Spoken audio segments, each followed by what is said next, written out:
ప్రజల్లో ఆ భావన రావాలి, భక్తుల్లో ఆ భావన రావాలి.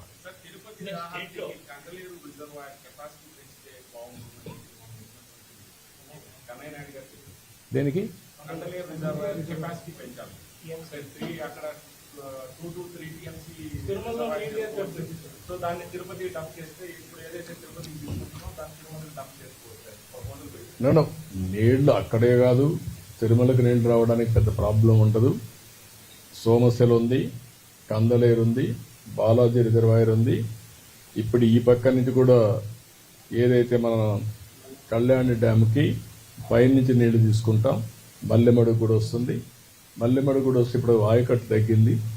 ఇవన్నీ వస్తే తిరుపతికి నీటి సమస్య ఉండదు. ఒకప్పుడు మీరు గుర్తుపెట్టుకోవాలి, చరిత్ర మీరు అందరూ చాలా మంది మర్చిపోతూ ఉంటారు. చరిత్ర తెలియని వాళ్ళు వస్తూ ఉంటాం, కొత్త జనరేషన్ వస్తూ ఉంటారు, కొంతమంది మర్చిపోతూ ఉంటాం. 2 విషయాలు మీరు గుర్తుపెట్టుకోవాలి.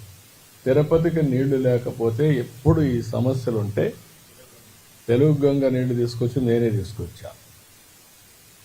ఆ నీళ్లు తీసుకొచ్చిన తర్వాత కొండపైన నీళ్లు లేకపోతే ఒక సీజన్లో వెంకటేశ్వర స్వామి దేవాలయాలు మూసేయాలన్నారు.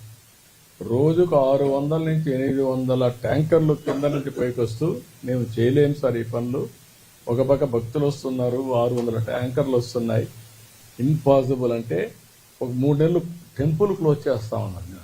టెంపుల్ క్లోజ్ చేస్తానంటారు ఏంటయ్యా, మీకు ఏమన్నా పిచ్చి పట్టిందా అని చెప్పి కోప్పడి 90 రోజుల్లో 95 రోజుల్లో కళ్యాణ్ డ్యామ్ నుంచి ఎల్ఎన్టీ పనిచేసి కంప్లీట్ చేశారు. నామినేషన్ పైన ఇచ్చారు. వెంకటేశ్వర స్వామి కార్యక్రమం కాబట్టి ఎవరన్నా పర్లేదని ఆల్ పార్టీస్ రమ్మని నేను నామినేషన్ పైన ఇస్తున్నా. ఇది డబ్బులు మీరు ఎవరన్నా చేసి చేయండి, 90 రోజులు చేయాలి, లేకుంటే అరెస్ట్ చేస్తానని చెప్పి చేయించారు. ఆ నీళ్లు వచ్చాయి కాబట్టి వెంకటేశ్వర స్వామికి అది జరుగుంటే చరిత్రలు రాయాల్సి వచ్చేది. వాళ్ళన్నప్పుడు ఈ టెంపుల్ క్లోజ్ చేశారు నీళ్లు లేకని. కాబట్టి ఇవన్నీ చరిత్రలో మనం భాగస్వాములు, మీరు అవన్నీ గుర్తుపెట్టుకోవాలి.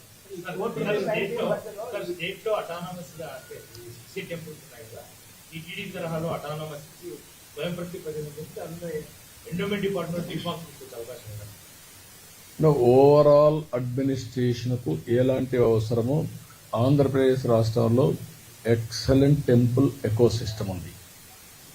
ఏ టెంపుల్కి ఆ టెంపుల్ మీరు చూస్తే 7 టెంపుల్ 20 కోట్ల నుంచి 100 కోట్ల పైన వచ్చే అవకాశం, 20 crores ఉండవు. 5 కోట్ల పైన వచ్చే టెంపుల్స్ ఒక 13 ఉన్నాయి.